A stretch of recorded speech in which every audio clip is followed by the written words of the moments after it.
What's up everyone, welcome back. Patrick here. Moving on to the next video, we have to solve each of these equations here. Notice that they're all quadratic equations because they're all in the format ax squared plus bx plus c is equal to 0. And when we went through the overview talking about quadratic equations, we mentioned how there's different ways to solve them. These ones in particular, we're going to be solving with factoring. All of these are going to factor. Another thing I want to mention, all of these, notice that they're given in this format. That's not always going to happen. Sometimes you're going to have a mix of stuff on the left side and right side of the equal sign. And so you'll have to do some preliminary algebra in bringing it over to one side and ending up with that 0 on the right. But in this case, it's already given to you in that format. We'll do videos in the future where we do have to bring everything to one side and do that preliminary algebra before going into solving the actual equation. Okay, so all of these here, they're going to factor. So let's start off with the first one. I'm just going to write out the quadratic. Actually, you know what? I'll write out the whole equation. Now, for some of these, for the more simple ones, like let's say the first three, I'm just going to go straight into the answer for factoring. By this point, if you've been following the videos in order, we've gone through tons of factoring practice. You should be fairly comfortable in seeing that this factors into that. You could do the decomposition process on the side. When I'm doing this, I'm assuming that you're fairly comfortable with that process at this point. So you can do that on your own. Just make sure that you're getting this answer. Maybe for these more complex ones, I'll do the full process, but maybe for the first three, I'll just go straight into the factored form like that. So basically, once you get to this point, when is this left side going to equal 0? Well, it's either going to happen when x plus 6 is equal to 0 or when x plus 3 is equal to 0. And so this would happen at an x value of -6. This would happen at an x value of -3. And so those would be the solutions. Remember, the solutions for equations, it's always going to be x is equal to something. Now, there's two solutions. For all of these, you can always check your solution. So we could plug in, for example, -6 into that left side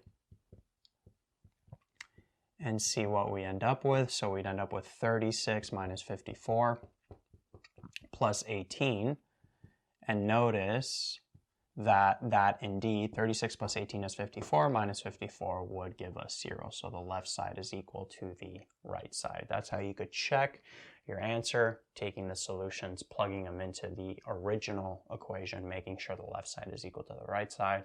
Same thing with the -3. So if we had -3 squared plus 9 times -3 plus 18 is equal to 0, we'd end up with 9 minus 27 plus 18 is equal to 0. And so 9 minus 27 is -18 plus 18. That indeed gives us 0. So left side is equal to the right side. Okay, so those are the correct solutions. So for the rest of them, I'm not going to be checking, but if you do want to check it yourself, and if you do have time on a test, highly recommend you doing so in order to be fully confident with your solution. So next one, we got x squared plus 3x minus 10 is equal to 0. When you go through the factoring process for this, you'd end up with x plus 5 times x minus 2. So when does x plus 5 equal 0? When does x minus 2 equal 0? That's going to happen at an x value of -5. This is going to happen at an x value of 2. And so those are the two solutions for part B. We got x equals -5, x is equal to 2. And then part C, we got x squared minus 9x plus 20 is equal to 0. So factoring this, once you factor it, I actually recommend maybe pausing the video, trying to factor it, and then you could resume and see if you get the same solution that I'm about to write down. So the solution of this would end up being x minus 5 times x minus 4. And so when does x minus 5 equal 0? When does x minus 4 equal 0? That's going to happen at an x value of 5. That's going to happen at an x value of 4. So those would be the two solutions for part C. Then moving on to part D, so we got 3x squared plus 30x is equal to 0. So notice in this case, we could take out a greatest common factor. There's no C value, but we could definitely take out an x, but notice we could also take out a 3. So we could take out a 3x. What would we be left with? X plus 10, like that. So when is that going to equal 0? Well, notice that there's like 3 factors in this case. So notice 3 can never equal 0, so we would ignore that. But notice here, this bracket is going to equal 0, well, when x is equal to 0. And then when does x plus 10 equal 0? That's going to happen when x is negative 10. So whenever you got an x like this by itself, it means x equals 0 is one of the solutions. So we'll have x equals 0, x is equal to negative 10. Those are the two solutions. Notice if we plug in 0 here, 0, 0, that would make the entire left side equal to 0. Right, moving on to part E. This one's going to be a little bit more complex, but still not too big of a deal. So let me actually just first write out the quadratic without the equal sign, and let's factor this on the side and then bring back the equation. So first off, we have a negative in front. Whenever I got a negative leading coefficient, I always like to take out a negative value. And notice between 628 and 48, we could take out a negative 2. And so what would we be left with? 3x squared minus 14x minus 24, like that. And then let's see if we could factor this quadratic inside the bracket. So let's write everything out. A value is 3, the B value is negative 14, the C value is negative 24. So the AC value is negative 72. And so we got to find two numbers that multiply to negative 72 and add up to that B value of negative 14. And those two numbers would be what? Negative 18 and positive 4? That works, right? Negative 18 times 4 is negative 72. Negative 18 plus 4 gives us negative 14. So we could decompose that middle value into those two values. Then we could take out a 3x from these two, so we'd be left with x minus 6. And from these we could take out a 4, x minus 6. Then we could take out an x minus 6 and be left with a 3x plus 4. So going back, this bracket factors into those two brackets. So let's write out, and let's actually bring back the equation now. So we were dealing with an equation here, equals 0, negative 2, and then this bracket factors into those two brackets. So we end up with that right there. And so now we got to work with the factors individually. Negative 2 can never be 0, so we just ignore that. When is x minus 6 going to equal 0? When is 3x plus 4 going to equal 0? Well, that's going to happen at an x value of 6. That's going to happen when 3x is negative 4. Divide both sides by 3. So that's going to happen when x is negative 4 over 3. So in this case, we end up with one of the solutions being a fraction. Okay, and those are the two solutions. Again, if you want to check these, you can plug them in into that left side. You would see that left side would equal the right side. Then moving on to part F, so we got 20x squared plus 9x minus 18. Notice that with this quadratic, we can't take out any greatest common factors, right? There's none between 29 and 18. So let's go into decomposition. So the A value is 20, the B value is 9, the C value is negative 18. Then we got the AC value of negative 360. When we multiply those, so what two numbers multiply to negative 360 and then add up to 9. And then those two numbers would be 24, positive 24, and then negative 15. 24, negative 15. 24 times negative 15 gives us negative 360. 24 plus negative 15 gives us positive 9.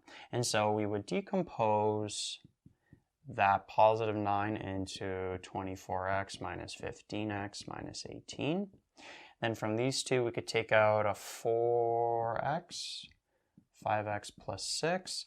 Then from these two, we could take out a negative 3, 5x plus 6 like that. Then we could take out a 5x plus 6. And we're left with a 4x minus 3. So this one was a little bit more complex. Still not too bad though. Again, by this point you should be fairly comfortable in factoring these. So we got 4x minus 3. That's going to equal 0 like that. So from here, we got to figure out when does 5x plus 6 equal 0? When does 4x minus 3 equal 0? Well, that's going to happen here when x is, let's actually do it in steps. When 5x equals negative 6. So when x is negative 6 over 5. Then over here, this is going to happen when 4x is 3 or when x is 3 over 4, like that. So those would be the two solutions right there. Then moving on to part G, so we got 42x squared minus 110x plus 28 equaling 0. So again, I'm going to work with this quadratic separately first. Let's try to factor it. So first thing, between 42, 110, and then 28, we could take out a 2 from all of those. So if we factor out a 2, we're left with 21x squared minus 55x plus 14, like that. And then let's see if we could factor this remaining quadratic. A value is 21, the B value is negative 55, the C value is 14. So what's AC going to be? What's 14 times 21? That's going to give us 294. So what two numbers multiply to 294 and add up to that B value of negative 55? So again, we're dealing with fairly large numbers here. It's going to take a little trial and error, but if you break the 294 into certain factors, the two numbers would be negative 49 and negative 6. I believe those work. Okay, negative 49 times negative 6 gives us positive 294, negative 49 plus negative 6, which is like negative 49 minus 6, give us negative 55. So then decompose into those two values. From these two, we could take out a 7x. We'd be left with 3x minus 7. Then from these two, we could take out a negative 2. Right, there's a negative here, so we're definitely going to have to take out a negative number, and then between 6 and 14, we could take out a 2, so we'd be left with 3x. 14 divided by negative 2 is 3x, or is negative 7. And as expected, that bracket should be the same. You could always, at this point, also take these, re-expand it again, and then make sure you have that original expression. If you want to do a check like that, you also have that check at the end where whatever x values you get, you could plug into the original equation. So let's now bring back the equation. We got equals 0 equals 0. So then we got 2. This bracket factors into these two brackets. And then we got 0 like that. Give me a sec here. Yeah, it looks fine to me. So now, when is 3x minus 7 going to equal 0? When is 7x minus 2 going to equal 0? Well, this is going to happen when 3x is equal to positive 7, or when x is 7 over 3. This is going to happen when 7x is equal to 2, or when x is 2 over 7. So those would be the two solutions for part